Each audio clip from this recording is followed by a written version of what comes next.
y amanece en Asia. Así cae la tarde en el continente americano y transcurre la noche y el amanecer en el resto del mundo. La tarde. Hola, bienvenidos a la tarde de NTN 24, el canal de las Américas. Soy Dania Chirinos. Como siempre, un gusto y un compromiso estar siempre con ustedes. Shouldn't be up here.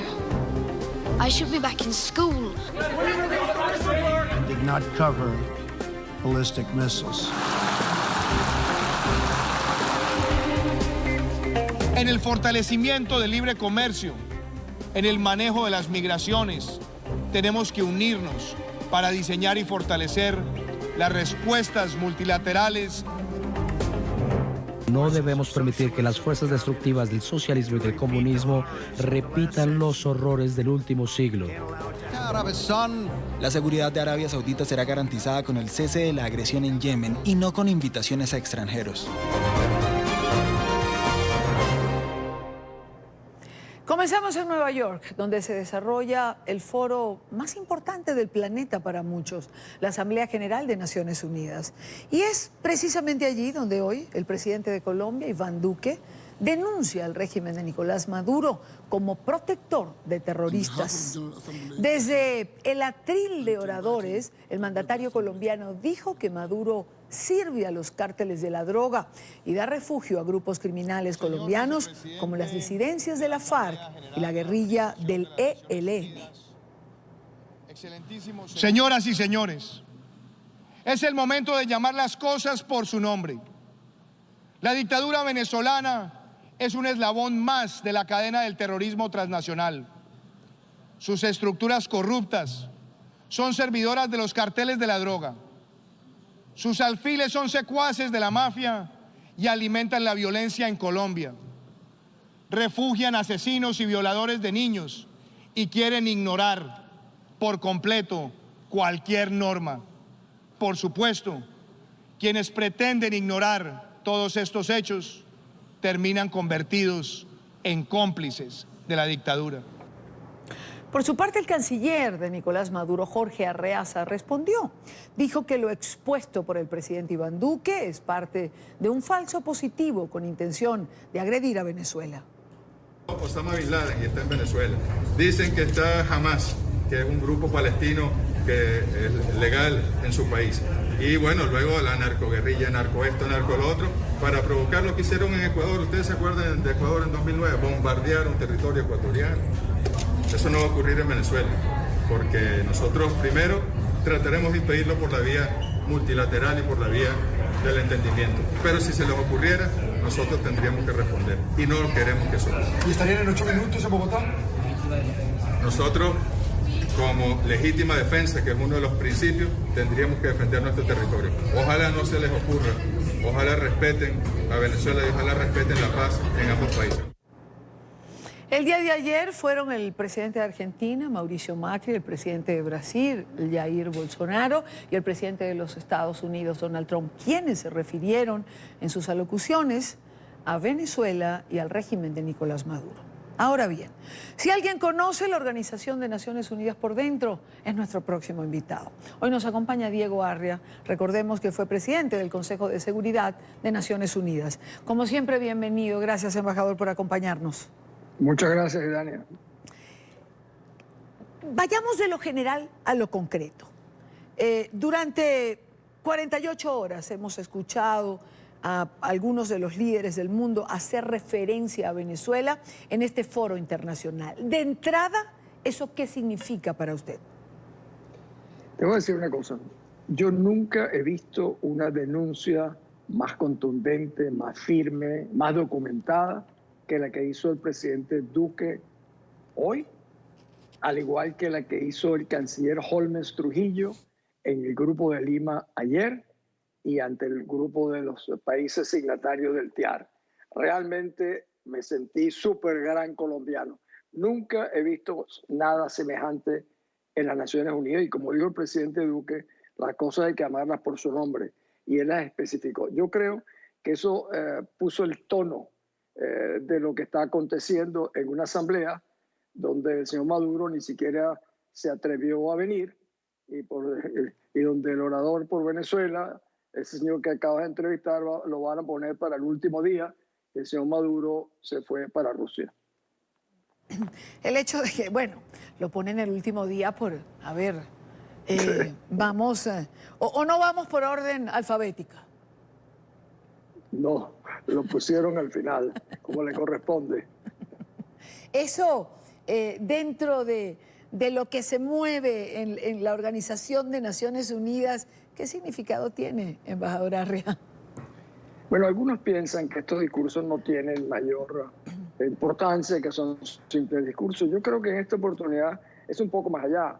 Hoy, por cierto, el presidente Trump se reunió con representantes de países latinoamericanos, donde también está el presidente Duque, estaba nuestro representante en Washington y el encargado de las relaciones exteriores, nuestro Julio Borges. Yo creo que esto va conformando una posición internacional que yo aspiro a que logremos de una u otra manera influenciar a los europeos, que hasta ahora han sido los que han sido bastante marginales en su indiferencia. El presidente Duque dijo algo ahí, de que en el fondo el no participar era convertirse en cómplice. Ese es el tema que tiene pendiente la comunidad europea, como lo tiene también Rusia, que hoy aparece entonces asociado y vinculado no a un régimen cualquiera, sino a una organización criminal que es la que gobierna Venezuela. Mucha gente piensa, doctor Arria, que esto nada significa. Es decir, que esto es algo que pasa cada año, donde cada quien va y dice lo que quiere, pero que realmente no tiene ninguna trascendencia. ¿Usted qué piensa? Usted que estuvo allí adentro, ¿tiene efectos lo que allí se diga? Pues fíjate, generalmente los que critican eso tienen razón. Porque todo el mundo va a denunciar. También estuvo, bueno, no solamente el presidente Duque, tú lo mencionaste, otros presidentes, Bolsonaro, Macri, etcétera, el presidente del Ecuador. Aquí tiene una importancia muy particular, porque aquí no simplemente se está denunciando a un régimen que ha acabado con la libertad y la democracia, sino que se está denunciando a una organización criminal, miembro de la Organización de las Naciones Unidas. Esto va a servir para que nosotros podamos desconocer las credenciales que hoy en día tiene el régimen ante las Naciones Unidas. Ese es el primer paso. Pero el segundo es poner en evidencia realmente de una manera muy documentada. Yo creo que el favor, el servicio que le ha hecho Colombia por la vía del presidente Duque y por la vía de su canciller Holmes Trujillo ha sido extraordinario en ubicar a Venezuela en el contexto real de lo que está aconteciendo. Y eso sí tiene para mí importancia. Las reuniones en el contexto de la Asamblea General pueden ser más importantes que el propio escenario del foro, como lo que ocurría hoy, usted lo mencionó, con el presidente Trump y los líderes latinoamericanos por el caso Venezuela. Curiosamente, esas reuniones, lo que se llaman los márgenes de las Naciones Unidas, pueden ser más importantes. De hecho, la reunión ayer del TIAR, del Grupo de Lima, y hoy con el presidente Trump, en el fondo competían con la propia Asamblea General, que tiene un gran número de oradores, donde no siempre están todos los representantes, pero donde hay un récord. Así que yo creo que estas reuniones, que no son frecuentes en los márgenes de las Naciones Unidas, que se hicieron en esta oportunidad exclusivamente por el caso de Venezuela, nunca las vi. No las vi durante la guerra de Ruanda, ni las vi durante Bosnia, ni las vi durante el conflicto de El Salvador. Yo creo que en este caso, la comunidad que nos apoya, y muy en especial el liderazgo que ha tomado el presidente Duque en defensa de Venezuela, que viene montado sobre el esfuerzo extraordinario del secretario general de la Organización de Estados Americanos, y sin la menor duda el apoyo más que contundente del propio presidente de los Estados Unidos, han hecho posible, yo diría, una aparición hoy dentro del marco de las Naciones Unidas como nunca antes hemos tenido. Ahora, no es que yo crea que con eso nosotros vamos a resolver nuestros problemas, no, pero estamos avanzando en ubicar ante un contexto real cuál es nuestra situación. Claro, es decir, lo que tiene importancia hay que resaltarlo. Usted señala, yo nunca he visto reuniones así, no las vi con Ruanda, por ejemplo. ¿Eso cómo se traduce? doctora Arrea. ¿Eso Bueno, cómo? Es decir, ¿hay conciencia absoluta de que hay una amenaza real? Yo creo que, digamos, en la región y muchos países europeos, aunque lo nieguen, muchos de los países europeos saben que no habrá una solución pacífica, constitucional, democrática, como repiten muchos países, porque estamos en manos de una organización criminal. Las Naciones Unidas nunca ha enfrentado una organización criminal como la que hoy está instalada en Venezuela. Por lo tanto, el campo de innovación para manejar esto tiene que ser absolutamente amplio. Suena muy bien a los jefes de Estado, no se puede utilizar la fuerza. Bueno, yo creo que lo que pasó en el TIAR, por ejemplo, que en el fondo va a ser la creación de una especie de Interpol, una agencia de inteligencia financiera para ubicar dónde están las personas vinculadas al régimen que violan derechos humanos, roban o participan en lavado de dinero, en droga, es algo que nunca ha visto la región, que no solamente nos va a servir a los venezolanos, a los colombianos, sino que va a servir a la región en el futuro. Y yo me imagino que siendo Colombia un país organizado, tomarán la iniciativa de dar una forma institucional a ese mecanismo. Yo creo que lo que dices tú, hay algunos que se hacen los indiferentes, pero saben perfectamente que no saldremos de la tiranía criminal de Maduro por una vía convencional. No va a ser en Noruega, no va a ser en Barbados, no va a ser en Trinidad. Yo creo que tiene que ser de otra manera. Y los que lo niegan saben perfectamente que esa es la realidad. De todas maneras, no sé si será de una forma convencional o no, pero ver esta escenografía de la Organización de Estados Americanos con todos estos presidentes mencionando Venezuela, contra una fotografía de ver a Nicolás Maduro al lado de Putin, también refleja algo de soledad, digo yo, ¿no? Absoluto. Fíjate que Putin ni siquiera había aterrizado el avión de Maduro en Moscú, donde no lo esperaba, sino yo me imagino el portero del Palacio Presidencial. Moscú dijo, no suscribiremos ninguna clase de acuerdo con el señor Maduro. O sea, de antemano le estaban diciendo. Yo acabo de hacer una entrevista con la agencia noticiosa de ellos que se llama Sputnik, donde decía que qué terrible que un país tan importante como Rusia y un hombre sin la menor duda de una gran importancia como Putin aparezcan asociados a un grupo de narcocriminales que no solamente lo decimos los venezolanos, lo dicen las Naciones Unidas, lo dice la señora Bachelet, lo dice la Organización de Derechos Humanos. Es un hecho conocido y que Rusia aparezca vinculada a esto es algo que yo creo que perjudica notablemente el prestigio de Rusia, no solo en nuestro país, es en toda la región.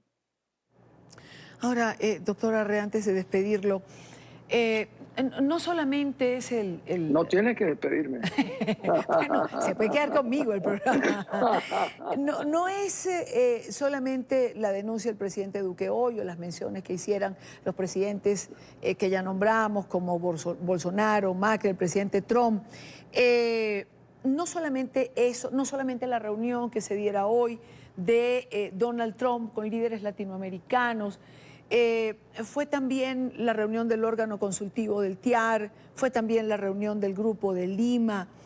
No puede ser casual. Usted ha sido diplomático y sabe que se trabaja con una estrategia o con algo. Es decir, hay una línea en estos 3 días, parece que ya termina la semana y apenas son 3 días. Hay una línea en lo que ha ocurrido en estos días en Nueva York. Sí, no, yo creo que tú sabes componer escenarios, sabes perfectamente que esto no es accidental. Aquí lo único que faltó esta semana era que la Corte Penal Internacional dijera que ha iniciado un proceso a Maduro por violación por la Comisión de Delitos de Lesa Humanidad. Pero yo creo que pasó algo muy importante. El hecho de que 16 países votaran a favor de activar y dejar abierto permanentemente el tratado, el TIAR, el Tratado Interamericano. Esto significa, primero, es un precedente, eso no ha ocurrido en la América, de dejarlo abierto. El segundo, de que le han dado una carta a los países que pudiesen en un momento dado intervenir, fundamentalmente a los Estados Unidos, en el cual era un número importante de países que estuvieron de acuerdo de activarlo sin limitación alguna. El hecho de que Costa Rica, Perú y Chile hubiesen propuesto eliminar de la resolución el uso de la fuerza, más bien fue una bendición escondida, porque de hecho entonces los que votaron a favor estaban votando a favor, entendiendo que el uso de la fuerza era algo que no estaba eliminado y que no era descartable. Y eso, en el juego internacional, como van moviéndose los acontecimientos, puede tener en un momento dado una gran importancia cuando se esgrima la carta que dice: aquí teníamos el apoyo de un número importante de países de la región. No es una acción unilateral, sino que es una acción respaldada de carácter multilateral. Diego Arria, presidente del Consejo de Seguridad de la ONU. Gracias, doctor Arria, por acompañarme como siempre. Muchas gracias a ti. Muy buena tarde. Son las... No, tenemos aquí otra cosa, nos dice nuestro equipo de producción. Estas denuncias, claro, vamos a las reacciones de lo que hoy ocurría en la ONU con el mandatario colombiano sobre la situación de Venezuela, las reacciones que produjo dentro del gobierno interino del país. Se lamenta que el tema central del debate sean las malas políticas de Nicolás Maduro. Aseguran que se debe agradecer a la comunidad internacional su preocupación y también solicitar más presión contra quienes hoy han generado tantos males al país. Oliver Fernández tiene este informe. Es la radiografía de una nación que ha involucionado en todos los terrenos. Así reciben en el gobierno encargado de Venezuela las denuncias del presidente colombiano Iván Duque en la ONU. Lamentan que el país sea percibido como una amenaza debido a las irresponsabilidades del régimen. Pero no somos los venezolanos la amenaza es el régimen. Y ha sido denuncias que se han dado durante mucho tiempo y que la respuesta del régimen siempre ha sido negarse a la investigación. La nación se ha convertido en el centro del debate internacional por lo malo, es decir, su crisis. No es debate para bien, es debate para mal, es para hablar de la diáspora, es para hablar de la crisis, es para hablar de la crisis política, es para hablar del tema de narcotráfico y de grupos irregulares. Entre otras irregularidades del régimen está la protección a grupos paramilitares en territorio nacional, lo que vuelve a Venezuela una amenaza para otros países. Nosotros no hemos asumido la defensa de nuestra soberanía y hemos permitido el ingreso. Venezuela lamentablemente ha sido el aliviadero de estos grupos. Ante la denuncia de Duque sobre al menos 20 pistas irregulares para el narcotráfico, señalan que por lo menos en el estado Zulia esto se ha vuelto cotidiano. Que en plenas fincas están montando, llegan aparatos, máquinas, montan una estación, una pista, y de ahí salen los vuelos. También señalan que es una irresponsabilidad de la Fuerza Armada la presencia de estos grupos. Que tienen que defender la autonomía y nuestra independencia, nuestra autodeterminación, defender el suelo patrio. Mientras tanto, otra arista es la migración, que ha colocado al país en el ojo de la comunidad internacional, afectando a naciones del continente. ¿Y cómo no van a emigrar nuestros muchachos, nuestras muchachas o los padres de familia? Cuando la pérdida del poder adquisitivo desapareció, cuando el signo monetario nacional no vale absolutamente nada para el intercambio comercial. Han agradecido a gobiernos del continente por la ayuda que se ha dado a los venezolanos. También han señalado que es importante la presión internacional, pero que no debe ser la única. Debe haber también presión dentro del país para que haya resultados efectivos y positivos a esta situación. Desde Caracas, Venezuela, para la tarde de NTN 24, Luis Alejandro Alaya. Veamos otros temas que son parte de la agenda informativa del día. De la reunión del presidente Trump con líderes latinoamericanos, les hablamos más adelante. Es noticia el Tribunal Constitucional del Perú que podría decidir sobre el habeas corpus para la liberación de la lideresa opositora Keiko Fujimori. Los magistrados revisaron hoy durante una sesión de 2 horas los elementos presentados por una hermana de la líder del partido Fuerza Popular y que busca poner fin a su encarcelamiento por casi un año. Recordemos, la justicia había rebajado de 36 a 18 meses el tiempo de prisión preventiva para Keiko. Es noticia el llamado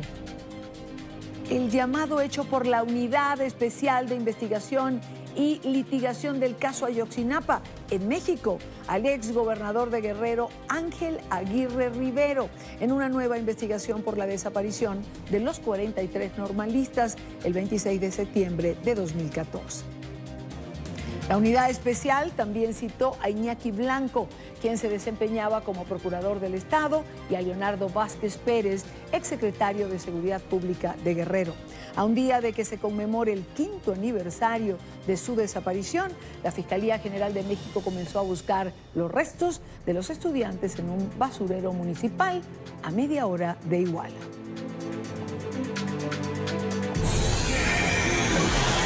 Es noticia el Reino Unido, donde el Parlamento reanudó en horas de la mañana las sesiones tras el fallo emitido por el Tribunal Supremo el pasado martes.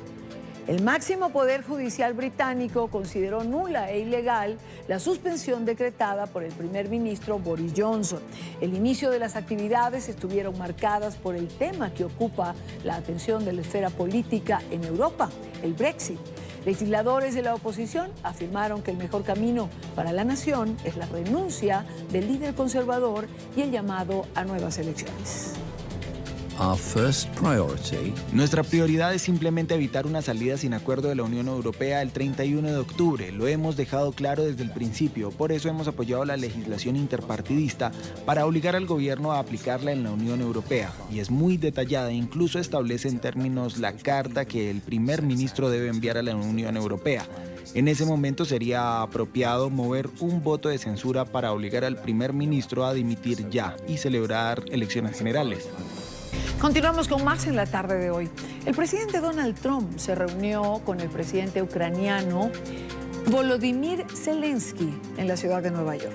Los dos mandatarios están en este momento en la mira mundial, tras divulgarse una conversación en la que Trump pidió insistentemente al presidente de Ucrania que investigase a su principal rival político del momento, el demócrata Joe Biden, y al hijo de este, Hunter Biden, por sus negocios en Kiev. Por esto, la presidenta de la Cámara de Representantes, Nancy Pelosi, pidió iniciar una investigación formal para buscar un juicio contra el presidente Trump. En esta cita, ambos mandatarios insistieron en que no hubo presiones. Sin embargo, Trump se mostró interesado en que se mantenga la investigación contra el hijo de Biden y sus negocios. ¿Ha tenido alguna presión del presidente Trump para investigar a Joe Biden o a Hunter Biden? Creo que ustedes han leído todo. Creo que ustedes leyeron el texto. Lo siento, pero yo no quiero involucrarme en elecciones democráticas en las de Estados Unidos.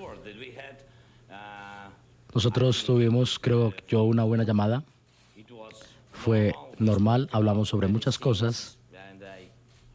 Entonces, creo que ustedes han leído que nadie me presionó. Sí, no hubo presión absoluta. No hubo presión. Ustedes saben que no hubo presión. Lo único que tienen que hacer es verlo en la llamada. Pero ustedes lo saben, pero ustedes preguntaron y agradezco la respuesta. ¿A usted le gustaría que el presidente Zelensky hiciera más sobre la investigación de Zelensky? No, yo quiero que él haga lo que pueda hacer. Esto no fue su culpa, él no estaba allí. Pero lo que él pueda hacer en términos de corrupción, porque la corrupción es masiva. Ahora, cuando el hijo de Biden se va con millones de dólares de Ucrania y no sabe nada y le están pagando millones de dólares, eso es corrupción.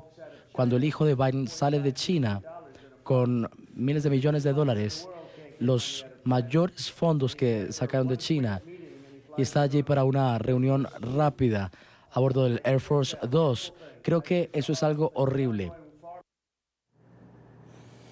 Antes de eso, la Casa Blanca había publicado la transcripción de la conversación telefónica que sostuvo el presidente Trump con su homólogo ucraniano, en la que habría presionado por una investigación contra la familia de su posible rival político, el precandidato presidencial Joe Biden. Este fue el punto que llevó a la presidenta demócrata, recordemos, como hemos dicho, Nancy Pelosi, de la Cámara de Representantes, a anunciar la apertura de una investigación formal, que constituye la primera fase de un proceso de destitución contra el presidente Trump. Donald Trump con la soga al cuello. La Casa Blanca divulgó la transcripción de la llamada entre el mandatario estadounidense y su homólogo ucraniano. incidente que impulsó a los demócratas a pedir formalmente el juicio político contra el líder republicano. El texto confirma que Trump solicitó al presidente Volodymyr Zelensky su colaboración para abrir una posible investigación por corrupción vinculada al ex vicepresidente Joe Biden, quien podría convertirse en su contrincante de cara a las elecciones de 2020. Y le pidió que se pusiera en contacto con el fiscal general William Barr y con su abogado personal Rudolph Giuliani para iniciar el procedimiento. Hay mucho de qué hablar sobre el hijo de Biden, que Biden detuvo las acusaciones en su contra y mucha gente quiere saber sobre eso. Así que lo que puedas hacer con el fiscal general sería grandioso. Biden se estaba regodeando que él detuvo las acusaciones. Así que si puedes revisar eso, me suena muy horrible. El punto álgido de la controversia surge porque unos días antes de la llamada, Trump había ordenado a su jefe de gabinete suspender la ayuda militar a Kiev, fondos que ya habían sido aprobados por el Congreso. Los demócratas han insinuado que el presidente usó esta asistencia para presionar a su par ucraniano a investigar a Biden y las actividades de su hijo Hunter, quien en 2014 trabajó para un grupo de gas ucraniano cuando su padre era vicepresidente en el gobierno de Barack Obama. Y el favor que pidió Trump le sirvió a la mesa a los demócratas para iniciar el camino hacia el impeachment con el que desde hace tanto tiempo habían amenazado. Trump rechazó las acusaciones, las que consideró infundadas.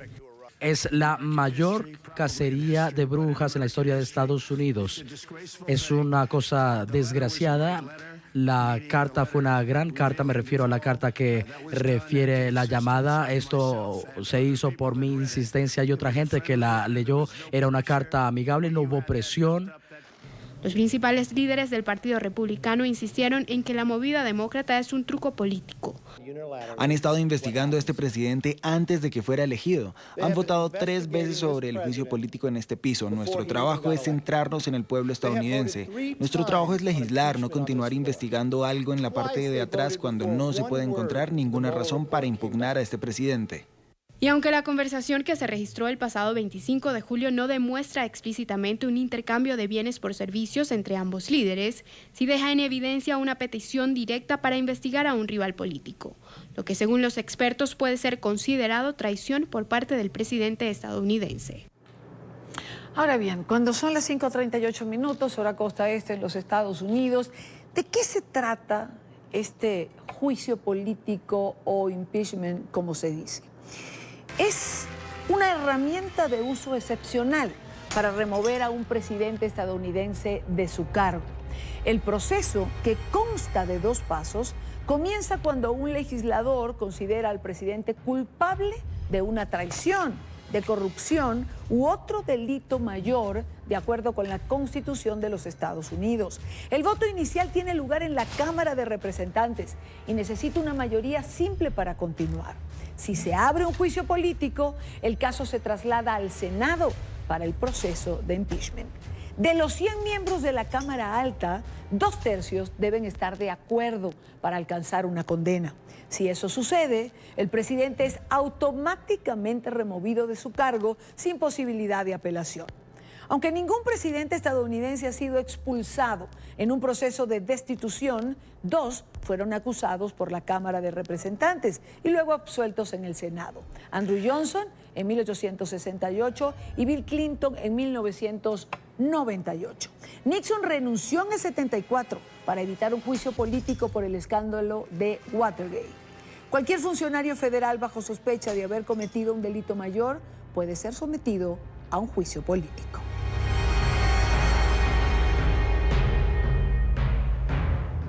Para hablar sobre esto, quiero saludar a nuestra próxima invitada, Brenda Estefan. Ella es analista de política internacional. Señora Estefan, bienvenida a la tarde de NTN 24. Gracias por acompañarnos.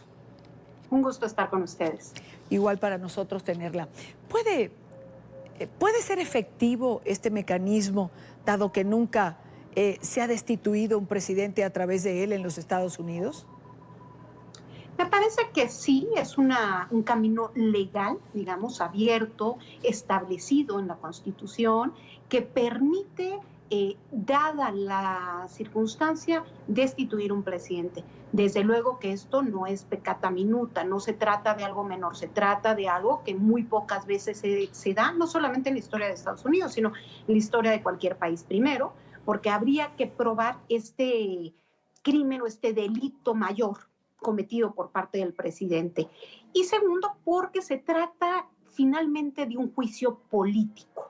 Es decir, que a la hora de votar no es un juicio en términos meramente legales, sino que se trata de un juicio en el que los legisladores emiten su voto para declarar culpable o inocente al presidente de Estados Unidos, y es así como finalmente se decide si se destituye o no. Por eso es que es complejo que realmente avance, digamos, y llegue a algún puerto o un proceso como este, porque entran en juego un sinnúmero de cosas. En este caso en particular, creo que el tema de la opinión pública será sumamente importante dado las futuras elecciones presidenciales. Pero, es decir, ¿tiene sentido para usted que sea invocado en este momento? Es decir, no es como señala el presidente, que insiste en decirlo siempre, que es una cacería de brujas jamás conocida en los Estados Unidos. Yo creo que puede tener sentido en la medida que la población estadounidense perciba la llamada con el presidente de Ucrania como un delito mayor de Donald Trump. Y en ese sentido, la población estadounidense cambie su opinión, que al día de hoy más o menos un 35% está a favor del famoso proceso de destitución o de impeachment, del juicio político. Si ese porcentaje, los demócratas, lograran transmitir un mensaje lo suficientemente claro para el votante general, que haga que realmente la mayor parte de los estadounidenses o un porcentaje alto crea que Donald Trump debe llevarse este juicio y ser destituido, entonces podría tener sentido político. De no ser así, me parece que es altamente riesgoso para los demócratas, porque sabemos, como ya explicabas en el programa, que el procedimiento es largo y complicado. Sí. Y si bien es altamente probable que en la Cámara Baja se acepte, digamos, el inicio del juicio por la conformación de la misma Cámara Baja, donde la mayoría la tienen los demócratas, lo que es muy poco probable es que en el Senado se pase, porque en el Senado la mayoría la tienen los republicanos y se requerirían 2/3 partes, es decir, 67 de los 100 votos del Senado para que realmente se llegara a la destitución de Donald Trump, y eso se antoja complicado, de manera que desde luego hay un riesgo. ¿Hay alguna otra opción política? Me parece que podría haber un juego del presidente del Senado, de Mitch McConnell, que pudiera jugar para evitar que se llegara a una votación en el Senado, que pudiera utilizar ahí algún recoveco de la ley para evitar que el juicio se llevara a cabo en el Senado. Y ahí quizás podría ser un poco más benéfico para los demócratas, porque podrían utilizarlo a su favor diciendo los republicanos obstruyen la ley, los republicanos no quieren transparencia. Pero si se le absuelve en el Senado, me parece que no será benéfico para los demócratas. Aparte de, hay un riesgo, señor Stephan, no sé lo que usted piense, pero también el presidente Trump, que maneja muy bien la comunicación a través de sus redes sociales, puede aprovechar esto, puede convertirse en víctima quizás y sacar también provecho político. Lo hemos visto en otras situaciones similares. Sí, lo ha dicho ya el jefe de campaña de Donald Trump, que esto al contrario los beneficia. Lo han dicho algunos de los asesores políticos de Trump, se ven incluso beneficiados, porque dicen lo que está manifestando este intento de destitución por parte de los demócratas es que no tiene herramientas para debatir con las políticas públicas de Trump. Este es el argumento de los asesores de Trump, y que entonces en su desesperación están buscando destituirlo. Y claro que se puede victimizar, y claro que pudiera tener algún rédito político para Donald Trump. Sin embargo, me parece que Nancy Pelosi y los demócratas pues han hecho, antes de tomar esta decisión, desde luego un cálculo político acucioso para saber cuál es el riesgo que están tomando y para saber cuáles son los posibles escenarios a los que se enfrentan en los próximos meses, de manera que no le afecte de manera dramática al Partido Demócrata en las elecciones presidenciales de este 2020. Ahora, señor Stephan, usted decía que esto podía ser beneficioso para el Partido Demócrata solo si lograban convencer a ese 30 o 35%, lograban aumentar la cifra, convencer a una buena parte de los estadounidenses de que el presidente habría violado la ley o habría presionado indebidamente con esa llamada al presidente de Ucrania. Le pregunto, en la transcripción que se ha conocido, ¿usted cree que hay algo que pueda implicar esa presión, que pueda ser un elemento que la sociedad en su conjunto estadounidense digan sí, es verdad que hay presión, está demostrado absolutamente? Yo creo que sí hay elementos, sin embargo no es contundente. Es decir, lo que muestra la transcripción, digamos, la versión estenográfica de la llamada es desde luego una presión por parte de Donald Trump al presidente de Ucrania en el sentido de atender este famoso caso que pudiera, digamos, incluir o afectar a Joe Biden. De ser así, creo que sí podría haber elementos, sin embargo no es concluyente porque no hay una conexión directa o digamos un quid pro quo entre el haber dejado de dar el apoyo militar de Estados Unidos, los famosos $400 millones que el gobierno de Estados Unidos supuestamente daría a Ucrania y no se lo ha dado por varias semanas, a cambio del apoyo. Establecer esa liga entre esas dos cosas va a ser fundamental. Creo que pueda depender el ánimo en la opinión pública en Estados Unidos. Desde luego, de que se dé a conocer la queja del, digamos, del denunciante, del famoso whistleblower, que se conozca bien cómo está estructurada y cuáles son sus argumentos. Primero. Segundo, de las participaciones de los actores políticos en este momento. Y tercero, desde luego, del manejo de los medios de comunicación. Habrá que ver hacia dónde se va inclinando la balanza y cómo afecta esto en la opinión pública. Creo que muy pronto, en unos cuantos días, tendríamos que estar viendo un cambio en la opinión de los estadounidenses y que se viera esto no como una jugarreta política, sino como un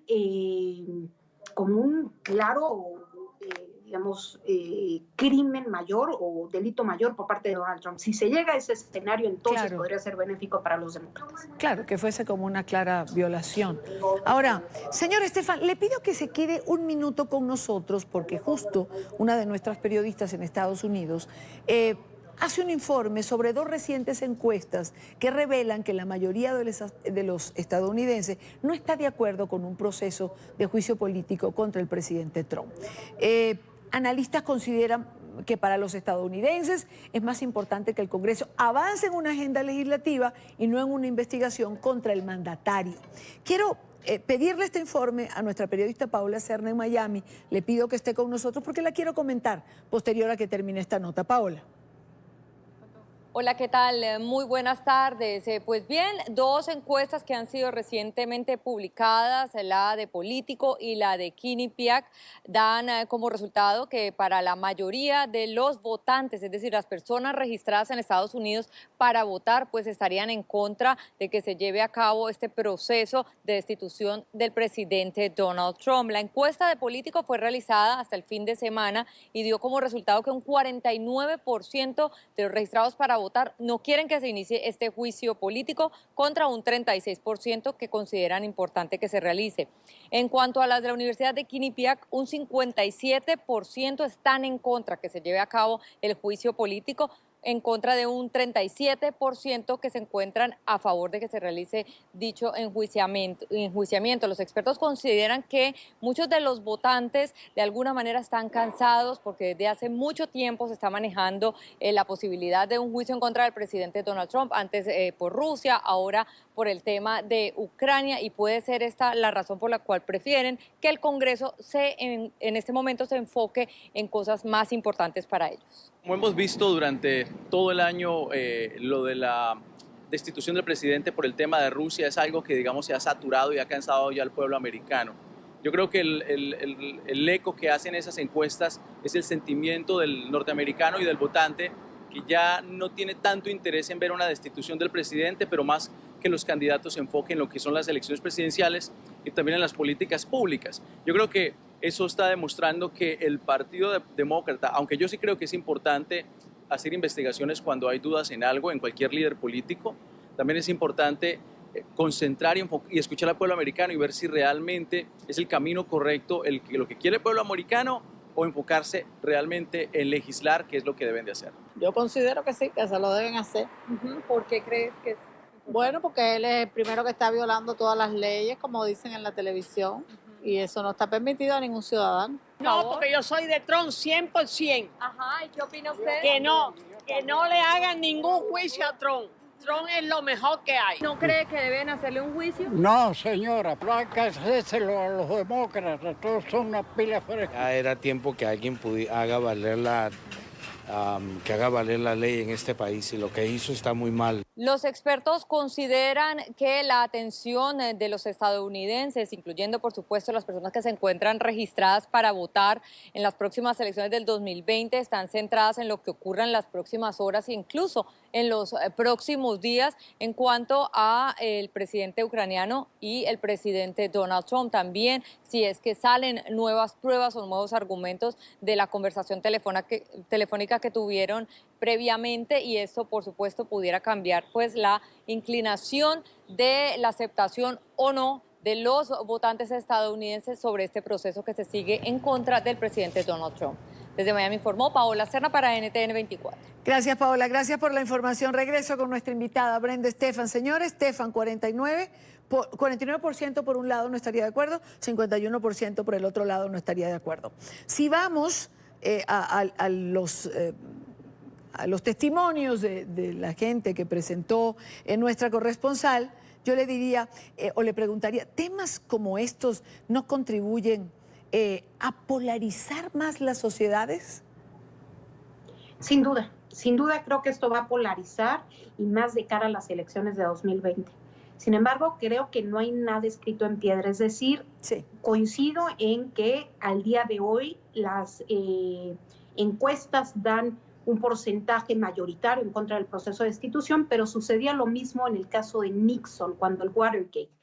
Y solamente en la última semana, cuando ya los elementos contundentes de la investigación fueron develados y conocidos por la opinión pública estadounidense, cambió esta tendencia. Solamente en la última semana estuvo por encima del 50%, nunca en grandes niveles, llegó a un 56%. Sin embargo, creo que hay que esperar a ver qué elementos adicionales contundentes pudieran develarse en los próximos días, cuáles son los posicionamientos de los actores políticos, cuál es el manejo de los medios de comunicación y finalmente cómo impacta esto en la opinión pública. Y eso será clave para ver cómo votarán los legisladores. Lo que creo realmente es que es altamente improbable que Donald Trump sea destituido por la conformación del Senado.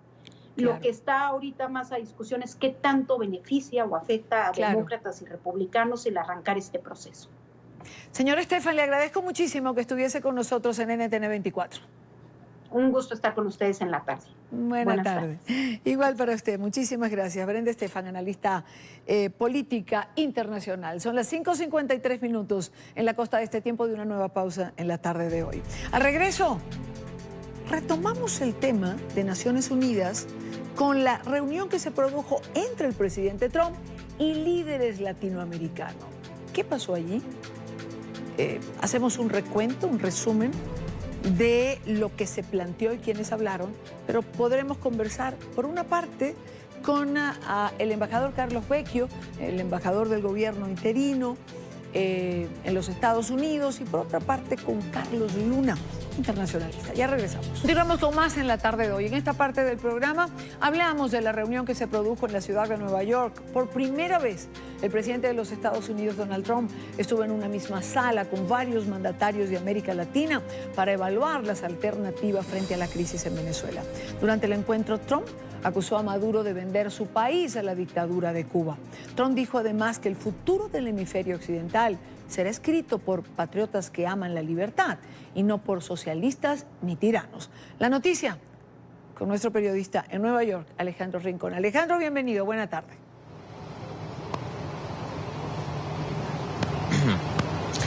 Hola Idania, televidentes del Canal de las Américas. Este miércoles 25 de septiembre debe ser una fecha para anotar en el calendario, en el proceso de seguimiento cronológico hacia el restablecimiento de la democracia y del orden constitucional en Venezuela. Y todo por un argumento muy claro. Una reunión sin antecedentes que ha tenido lugar en la Gran Manzana. 12 líderes de América Latina, respaldados por Estados Unidos, una de las principales potencias del mundo, en comunión, en unión y con un propósito reafirmado para avanzar en un mecanismo y una estrategia conjunta que permita una vez más a los venezolanos vivir en libertad. El presidente anfitrión, Donald Trump de los Estados Unidos, entregó nuevas y fuertes declaraciones en contra del régimen de Nicolás Maduro y en un tono enérgico y muy claro atribuyó parte de la crisis en territorio venezolano a la influencia del régimen cubano. Infortunadamente, unos pocos países fuera de este hemisferio continúan permitiéndole a este depravado régimen acceder a apoyo militar y tecnológico. El factor más importante que alienta al régimen venezolano es la dictadura comunista en Cuba. Maduro le permite a los cubanos saquear el petróleo venezolano, llevarse su riqueza y asaltar a su pueblo. Él le ha permitido a miles de agentes cubanos infiltrar las fuerzas de seguridad de Venezuela y otras instituciones. En otras palabras, Maduro ha vendido a su nación a una dictadura extranjera y ha pasado así durante mucho tiempo. El mundo civilizado debe presionar al régimen cubano para que abandone Venezuela inmediatamente y Estados Unidos está listo para apoyar a un gobierno de transición democrática. En tono similar se dieron las declaraciones de todos y cada uno de los 12 representantes de los gobiernos de América Latina. Los presidentes de Colombia, de Ecuador y también de Chile expresaron fuertes denuncias en contra del régimen de Nicolás Maduro. Todos sabemos aquí que estamos lidiando con un régimen criminal y corrupto. Y la conclusión es que esta dictadura debe llegar a su fin. Maduro es parte del problema y jamás será parte de la solución. La solución ha sido expresada por el presidente Duque. Nosotros debemos poner fin a este régimen, tener un gobierno transicional, llamar a elecciones libres, abiertas y transparentes. Y luego, la gran historia de cómo reconstruir Venezuela empezará. Haciendo el seguimiento de esta historia, NTN 24 estuvo allí presente monitoreando esas declaraciones dentro de la sala donde tuvo lugar esta sesión. También afuera, una vez había concluido esta importante cita, NTN 24 habló directamente con el presidente de Ecuador, Lenín Moreno, quien en los siguientes términos explicó para él cuál ha sido el importante más avance dentro de esta importante cita. Vea. Quienes somos países cercanos a Venezuela, vemos transitar, casi como muertos vivientes, lo decía, a hermanos queridos, humildes, que van por avenidas, que van por calles, que van por carreteras, buscando con la mirada incierta, sin saber lo que les viene, porque un régimen despótico que a guisa de justicia social, a guisa de gobernanza, lo único que hizo es expoliarlos, saquearlos, masacrarlos. Ese gobierno despótico está tocando ya su fin. Espero que lo más pronto posible se llame a que la democracia se ejerza de manera efectiva en el hermano país de Venezuela. Por supuesto, con amplia observación internacional y que Maduro abandone definitivamente el poder.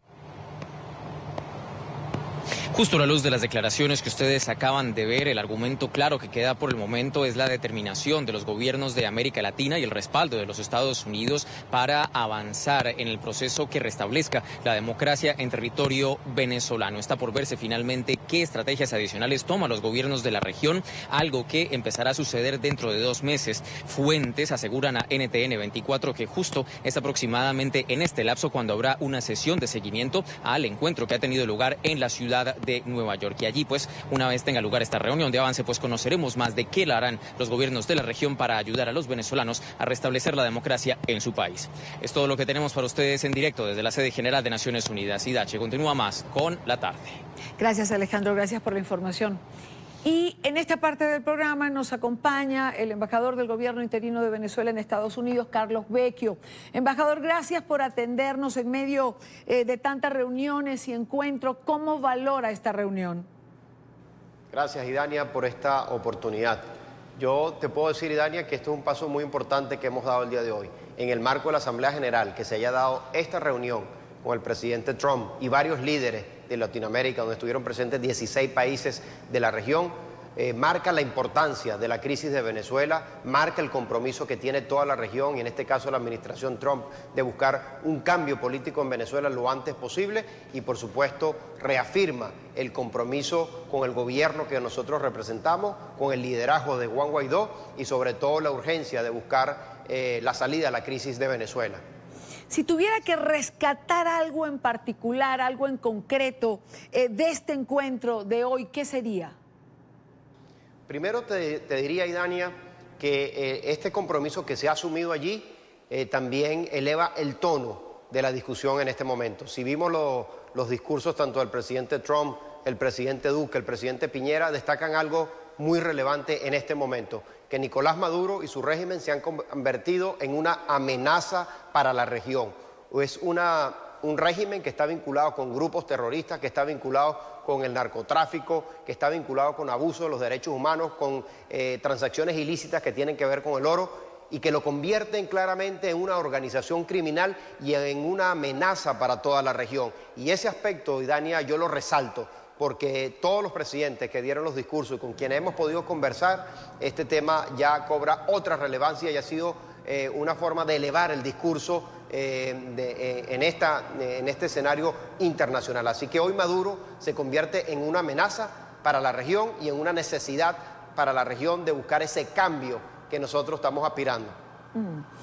Embajador, ¿podemos esperar medidas conjuntas a partir de ahora, de todos estos eventos que se han dado? ¿Qué hay de aquí en adelante? Bueno, hemos tenido, Idania, medidas conjuntas que han adoptado los países, tanto Estados Unidos, Canadá, algunos países de Latinoamérica y Europa, en menos medida.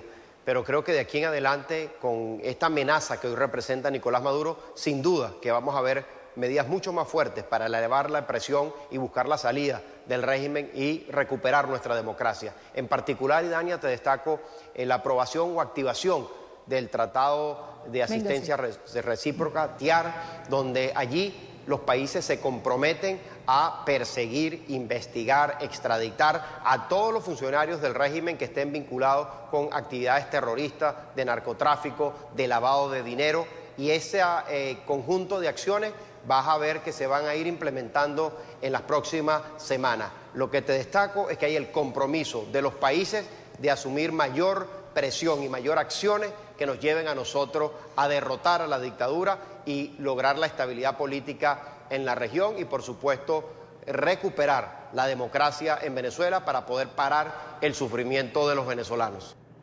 Embajador, le agradezco muchísimo, lo dejo seguir, sé que está de un encuentro para otro. Gracias por estos minutos con nosotros. Gracias a ti, Dania, por esta oportunidad. No, gracias a Carlos Vecchio, siempre nos atiende con mucha amabilidad. Son las 6:09, hora costa este en los Estados Unidos, hora Venezuela. Quiero saludar ahora en esta parte del programa a Carlos Luna, él es internacionalista, profesor universitario de la Universidad Central de Venezuela, es directivo del Consejo Venezolano de Relaciones Internacionales, del COBRI, para profundizar un poco más en lo que ha ocurrido hoy. Profesor, gracias por estar con nosotros, gracias por acompañarnos. Gracias a ti, Dania, es un placer para mí estar en tu programa. Si tuviese que calificar o significar estos 3 días para Venezuela en el plano internacional, ¿qué diría? Bueno, primero decirte que tiene una significación muy importante porque pareciera que se hubiera producido un alineamiento de todos los espacios que tienen que ver, que conciernen a Venezuela, porque esto lo refiero fundamentalmente con respecto a la reunión del Grupo de Lima que hubo en Nueva York, la reunión de ministros de Relaciones Exteriores del órgano de consulta del TIAR, lo que tiene que ver con la reunión de los presidentes de América Latina respecto del gobierno de los Estados Unidos y con Donald Trump en persona, y lo que es la reunión del Grupo Internacional de Contacto. Todo esto teniendo como fondo, teniendo como gran escenario la Asamblea General de Naciones Unidas, con lo cual se deja claro varias cosas, Idania. La primera de ellas es que Venezuela es una amenaza para la seguridad nacional y para la seguridad hemisférica que es preciso atender. Atender también lo que es la emergencia humanitaria compleja que se está agravando en nuestro país en este momento y que está generando todo un desequilibrio a nivel geopolítico. Y además de eso, la necesidad imperiosa del restablecimiento de la democracia, de la libertad y el Estado de Derecho en nuestro país. Yo creo que esto es fundamental, creo que esto es significativo y todo esto ha quedado a las claras en esta semana que aún no termina, que apenas vamos por el miércoles, pero que se avisora como trascendental para la historia de Venezuela. Profesor Luna, ¿se trabajó para que todo esto ocurriera bajo el paraguas de la Asamblea General de Naciones Unidas, es decir, el órgano consultivo del TIAR, el Grupo de Lima, la reunión del presidente Trump del día de hoy con líderes latinoamericanos, los discursos dentro de la Asamblea? Mira, yo creo que sí, en parte porque Naciones Unidas es el espacio por excelencia que reúne a todos los pueblos del mundo y donde esta semana es trascendental para el mundo, el 74º periodo ordinario de sesiones de la Asamblea General. Sin embargo, creo que los acontecimientos también van generando una dinámica, una inercia propia en la cual el agravamiento de la situación, el hecho de los acontecimientos recientemente acaecidos con respecto a lo que es la disidencia de la FARC, lo que tiene que ver con la emergencia humanitaria compleja y el segundo informe Bachelet en cuanto al estado de los derechos humanos en Venezuela, todo ha generado y todo ha provocado una inercia que ha hecho que todos los estados se pongan de acuerdo y fundamentalmente otro acontecimiento que no podemos dejarlo pasar por alto, que es el hecho del cese de las conversaciones de Barbados y la mesa de diálogo, esta improvisación de mesa de diálogo para tratar de dar una percepción de democracia, una percepción de diálogo, una percepción de apertura del régimen de Nicolás Maduro,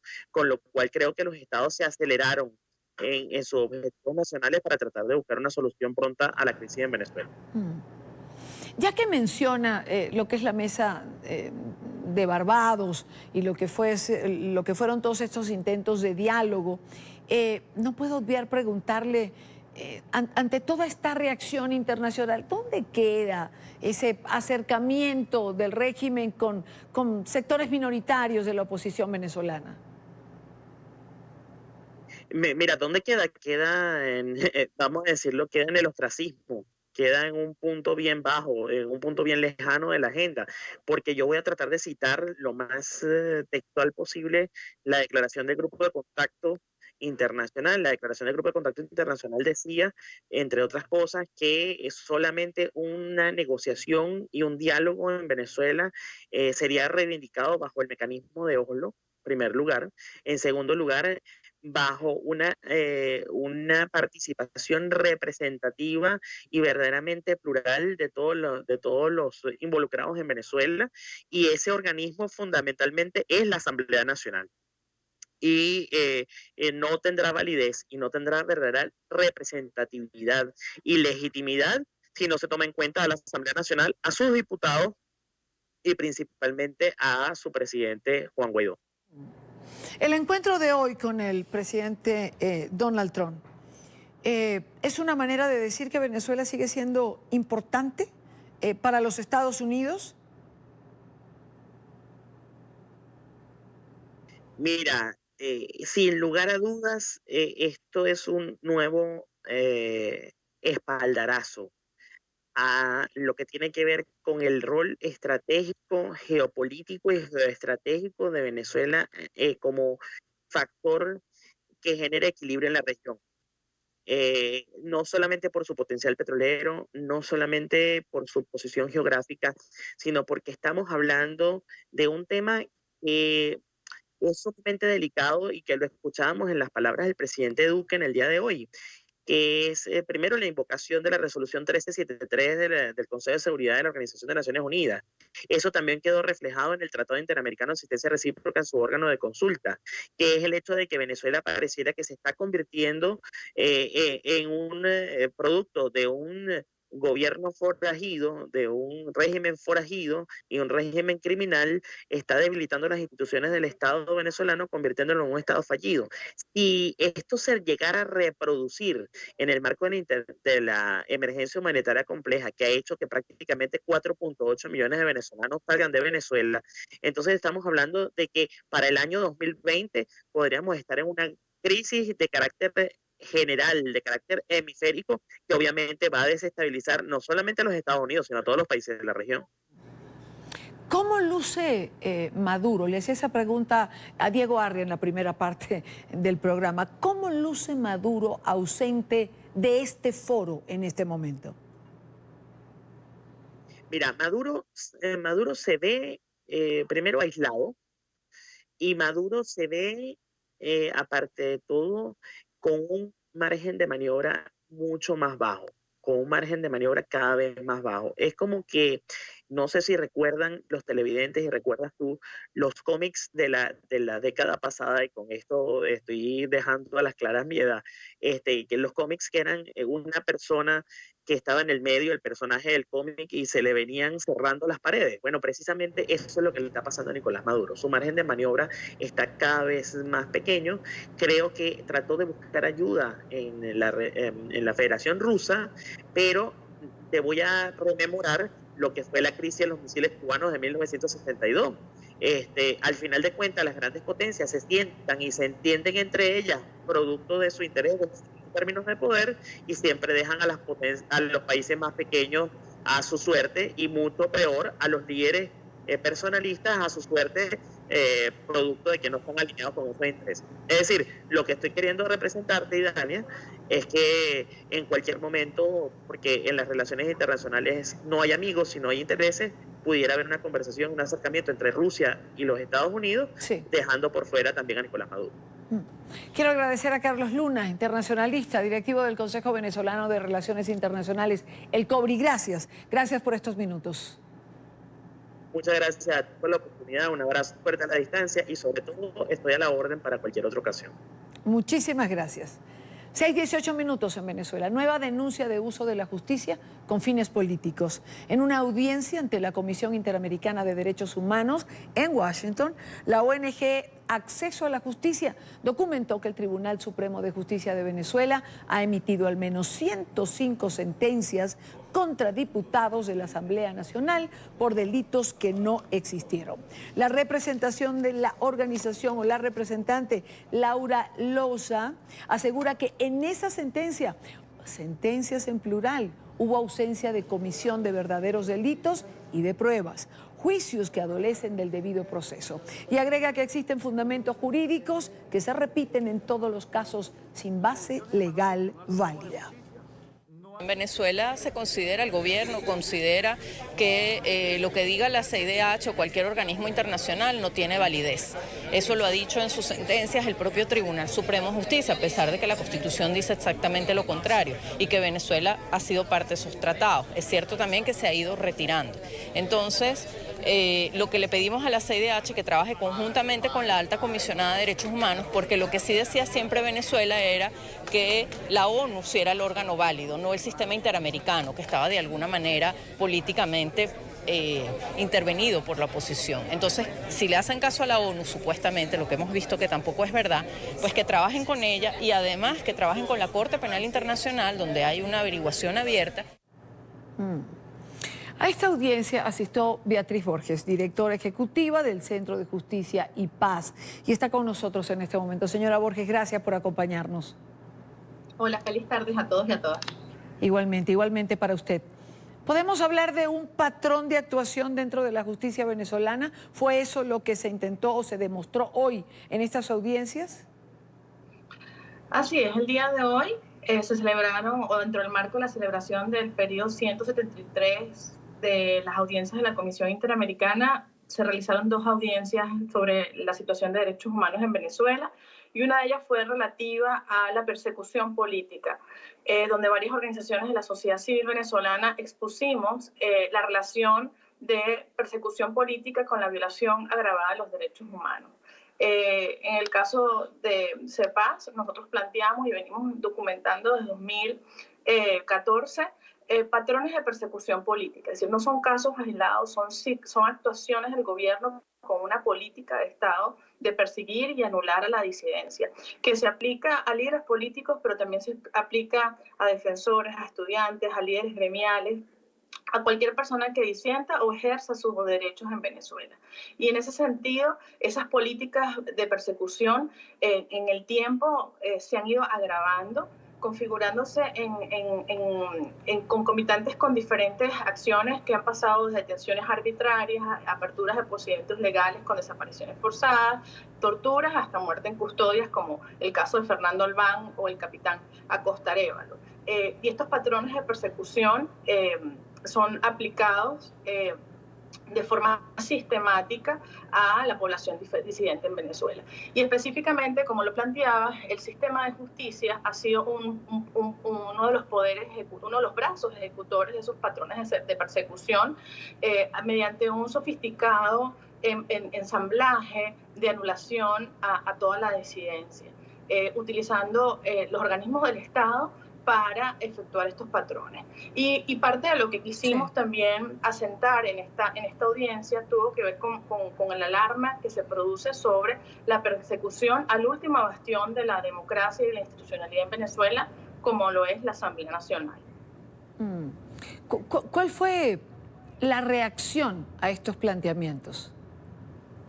Bueno, tanto la Comisión Interamericana como el Sistema de Naciones Unidas, órganos de protección de los derechos humanos, conocen esta situación, están muy preocupados y por eso concedieron este espacio para actualizar la información. O sea, cabe explicar que esto no es una situación nueva ni que es por primera vez que se denuncia, y además ya ha estado reflejado en los informes tanto de la Comisión Interamericana como del Alto Comisionado. Sin embargo, hay una gran preocupación por la situación de persecución en un entorno donde no hay institucionalidad, donde no hay capacidad de protección, y donde pues los venezolanos y las venezolanas estamos luchando por la recuperación de la democracia en un contexto sin institucionalidad, y donde la persecución lo que tiene como finalidad es la generación de la desmovilización y del miedo, con el único fin de la permanencia en el poder de quienes hoy detentan el poder, el control de las instituciones en Venezuela. Entonces, esa preocupación de la Comisión Interamericana se traduce en que hoy hicieron anuncios importantes en cuanto a mecanismos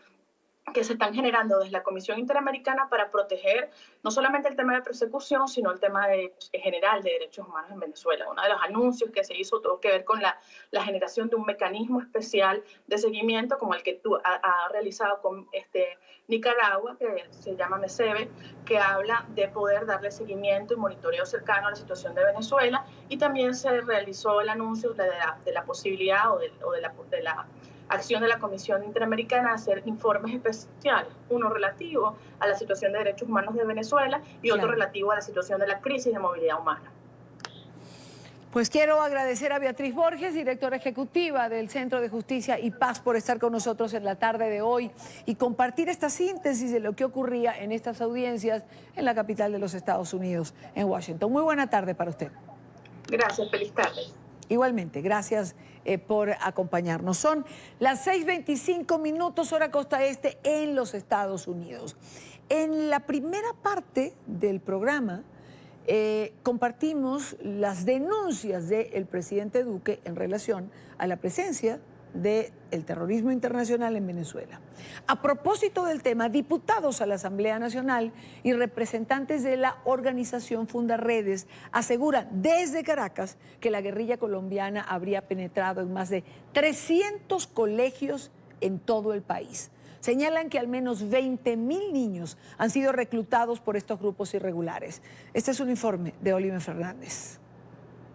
Las FARC y el ELN estarían reclutando a niños y adolescentes en 17 estados del país, incluso en colegios de la capital, Caracas. Porque se llevan los niños los preparan con ejercicios militares y no les permiten estudiar. Pero lo más grave es que después vienen y presionan al director para que los profesores lo promuevan de un año a un año sin tener los conocimientos. Porque no solamente es en los países, en los estados fronterizos, sino aquí mismo en Caracas, en Petare, en Miranda, en Lara. Para captar a los menores, supuestamente juegan con sus necesidades de la manera más perversa. Entregando regalos. ¿Qué niño después de que le entregan un regalo no lo ve con agradecimiento, no lo ve con gratitud, no lo ve con reconocimiento, no lo ve además con admiración? De la manera más perversa, de la manera más incluso sádica. La guerrilla habría llegado a más de 300 colegios, alcanzando a más de 20.000 niños. Los estados fronterizos son los más afectados. Inclusive, una persona que dio su nombre hoy abandonó el país y le quitaron su casa. No le dieron la oportunidad ni siquiera de vender su casa y su pequeña finca, que era el sostén en un estado, en una comunidad del estado Amazonas, donde obligaron a los familiares grupos guerrilleros a que venían a abandonar porque venían represalias por haber denunciado ellos ante esta comisión que habían reclutado una hija. Así está distribuida las FARC en Venezuela. La FARC está presente Zulia, Táchira, Barinas, Apure, Guárico, Carabobo, Aragua, Caracas, Monagas del Tamacuro, Bolívar y Amazonas. Este es el mapa de la FARC en territorio venezolano. Auspiciada y apoyada por quienes hoy ostentan el poder. A esta grave denuncia se le suma la crisis económica y migratoria que ha provocado la deserción escolar que supera 70%. Tenían que inscribir 8 millones de niños y se inscribieron apenas 3.5, se inscribieron. Por eso no hay garantía de que esos vayan a iniciar las clases. Aunque el régimen trate de decir que se inició el año escolar, no pueden tampar el sol con un dedo. La destrucción total del talento humano también se ve reflejada en la educación. 553.000 que eran los docentes, tanto de público como privado, para el año 2016, hoy tenemos cerca de 290.000 profesores nada más. 70% de los colegios venezolanos no están en condiciones de albergar a los niños y adolescentes. Además, 35% de los maestros se han ido del país. Es la información que manejamos desde Caracas. Continúen con más en nuestro Centro Internacional de Noticias. Gracias a Oliver Fernández por la información. Pausa en el programa de hoy. No les despido esta parte del programa sin invitarlos a que se suscriban a nuestro canal en YouTube. Tienen la dirección en pantalla. Todo el contenido multimedia, entrevistas, reportajes y sobre todo la señal en vivo de nuestro canal. Recuerden, conéctese a la información, conéctese a NTN 24. Hacemos una pausa y al volver, información sobre México. ¿Hay desabastecimiento de medicinas en México? Es el tema en la próxima parte. Ya hablamos con más en la tarde de hoy. El presidente de México, Andrés Manuel López Obrador, reconoció el desabastecimiento de medicinas para pacientes con cáncer en el hospital infantil. El mandatario en las últimas semanas aseguró en varias ocasiones que no había falta de medicamentos y que solo se trataba de una campaña de la farmacéutica. Sin embargo, finalmente reconoció que la empresa encargada de abastecer el medicamento dejó de producirlo. Ahora ordenó importar los insumos. Para hablar de esto, nos acompaña Carlos Castro, él es presidente ejecutivo de la Asociación ALE y presidente de Pacientes de Corazón. Señor Castro, muy buena tarde, gracias por acompañarnos. Muy buenas tardes, a tus órdenes. Hay versiones encontradas en México. Le pregunto, ¿hay desabastecimiento de medicamentos contra el cáncer? Pues no nomás contra el cáncer, contra muchas patologías. Estamos viviendo una transición en todo nuestro sistema de abastecimientos de medicamentos, que esta transición es la que está provocando este desabasto que hay, no nomás de cáncer, sino de muchos medicamentos. Y todo derivado a una decisión que lo podemos ver desde el punto de vista afortunado, ¿no? De combatir la corrupción. Pero eso a nosotros como pacientes, pues no nos está satisfaciendo. ¿Por qué? Porque mientras se combate la corrupción, el único que está en el medio de esto es el paciente. Y qué bueno que combata la corrupción, pero no a costa del desabasto de medicinas o de la atención de los servicios de salud públicos, para nosotros los pacientes. Entonces sí hay un desabasto. Qué bueno que resolvieron el problema de cáncer de los niños, pero este es un solo medicamento, ¿eh? Es un solo medicamento. Yo quisiera preguntar a nuestras autoridades qué van a hacer con los otros medicamentos, con los medicamentos para control de diabetes, con los medicamentos de inmunosupresores para los pacientes trasplantados, para los otros tipos de cáncer. Entonces, todas estas preguntas que nosotros hacemos desde la visión del paciente son las que todavía no tenemos respuesta. ¿Por qué? Porque siguen enfrascados en un diálogo de que si compramos o no compramos. Quieren modificar todo lo referente a lo que se hacía en el pasado, y qué bueno si había vicios de corrupción, pero ahorita están estudiando un compendio de medicamentos e insumos que no sabemos cuál va a ser el contenido de ese compendio, y no sabemos si en ese compendio van a estar muchos de los medicamentos que muchos de los pacientes que estamos dependiendo de los servicios de salud del Estado vamos a tener o no. Entonces, esto es lo que nosotros realmente sentimos que no nos toman en cuenta. Porque sí, están tratando de combatir la corrupción. Claro, pero podía hacerse en paralelo, es decir, podía hacerse una investigación, se podía conversar, pero sin suspender o sin hacer aquello que afecte la distribución de medicamentos, finalmente, como usted dice, para no afectar a los pacientes. Definitivamente, esa es la gran pregunta que hacemos, y desgraciadamente no tenemos respuesta. Ahora, yo le quiero preguntar, ¿esto es una guerra entre las farmacéuticas y el gobierno? ¿Hay o se puede hablar de abuso de las farmacéuticas? ¿O es el nuevo gobierno que ha recortado recursos para el tratamiento de los enfermos? Son las dos cosas, ¿no? Son las dos cosas.